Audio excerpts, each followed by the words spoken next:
a lot of people think this war started in 2022. Do you agree with that, or should we really be saying 2014? Around then. This war began in 2014, plain and simple. This is a war of Ukrainian nationalist aggression against ethnic Russians in Ukraine. That's what this war is. The Ukrainian nationalists, the right sector, and others of their ilk seized control of what was, prior to February 2014, a peaceful demonstration against the government of Viktor Yanukovych over economic policies. I believe his refusal to move towards the European Union and instead seek closer economic ties with Moscow. People exercise their right in a democracy to peacefully assemble and protest. But it wasn't until, I think, February that these protests turned violent, because they were hijacked by Ukrainian nationalists who, under direction of the United States and the European Union, undertook what is tantamount to a coup d'etat, violently overthrowing the legitimately elected, democratically elected president of Ukraine, and replacing it with a government that was handpicked by the United States. It's not democracy that took place. The United States orchestrated a coup. Victoria Nuland in the intercepted phone call, our boy Yats, speaking of the man who went on to become the prime minister of Ukraine. They were talking about different Ukrainian parliamentarians whom the United States had bought off. So we put in place a government that owed its position to the violence perpetrated by these neo-Nazis, even though people say, well, they were a minority. When the Bolsheviks were a minority, but they were the most violent, of the revolutionaries in the Russian Revolution.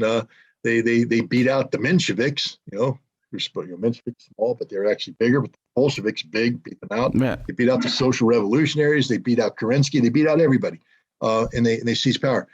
And these neo-Nazi right-wing affiliated people were able to leverage violence, political violence, and real violence into being the dominant force in Ukraine. And it's not me saying this. There's videotapes of their own leaders bragging about this, saying that you can't be a minority when you're the one holding the power.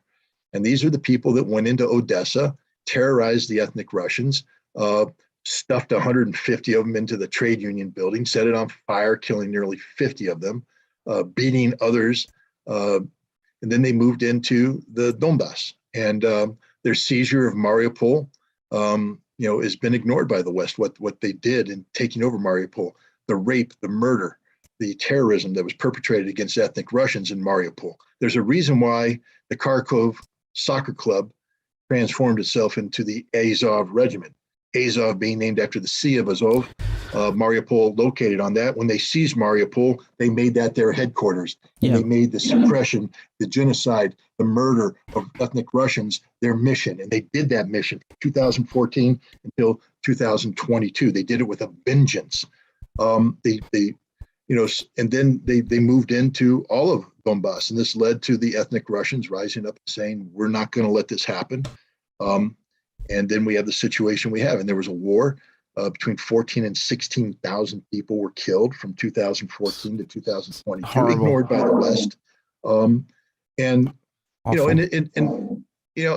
not saying there's, all the devils were on the one side and all the angels are on the other side. I'm not saying that. War brings out the worst in people. And I'm sure that there were atrocities committed by ethnic Russians because, again, you saw this in Yugoslavia. I mean, how do you have a situation like Sarajevo where Serbs, Croats, Muslims are living side by side in peace for decades, and suddenly overnight, all they want to do is slit each other's throat and murder women, rape women, murder kids. How do you make that transition? It's a psychological thing that happens. It's based on hate. And so there was real hatred between the Ukrainians and the Russians. But the Ukrainians, it wasn't Denis Pushilin who went on TV and said, every Ukrainian child is going to spend their life in a basement afraid of the shelling. That was Poroshenko, the president of Ukraine, that said this. And now we know that, the Minsk Accords, which were supposed to bring about peace, originally negotiated in 2014, Minsk II came in 2015 as part of the Normandy format. The Ukrainian government said that they would be part of this, but they refused to get it ratified. Why? One, because the Nazis said if you ratify it, we'll kill you. So Poroshenko was told, we'll kill you. And then Zelensky was told, we'll kill you. So you couldn't do that. Then we found out that even that was just a game. Poroshenko was admitted, we never planned on implementing Minsk. It was always a sham. Minsk was designed to buy time so that NATO could train the Ukrainian military capable of pushing the Russians out of the Donbass and seizing Crimea.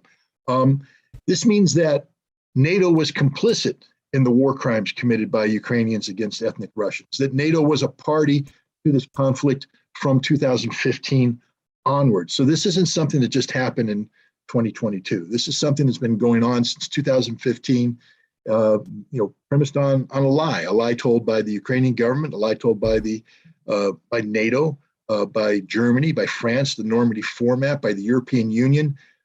Everybody was lying. There was only one side. And again, I'm going to get, excoriated for saying this, but there was only one side that was actually being honest in this process, and that's the Russians.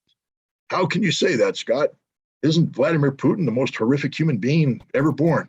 No, but I will also say this, that when the ethnic Russians of the Donbass declared their independence, they petitioned Russia to recognize their independence. And Putin said, no, you guys are part of Ukraine, that we need a settlement that respects the territorial integrity of Ukraine. That's sort of a weird position for a leader to take when everybody claims that he wants to create the new Soviet Union by having Russia move in and seize Ukraine. He apparently was the only one fighting for the territorial integrity of Ukraine, legitimate territorial integrity. He was fighting for, autonomous rights for the Russians as they needed. I mean, think about what's going on in Ukraine today and what's been going on since 2014. Just close your eyes for a second. As I say, they're outlawing the Russian language.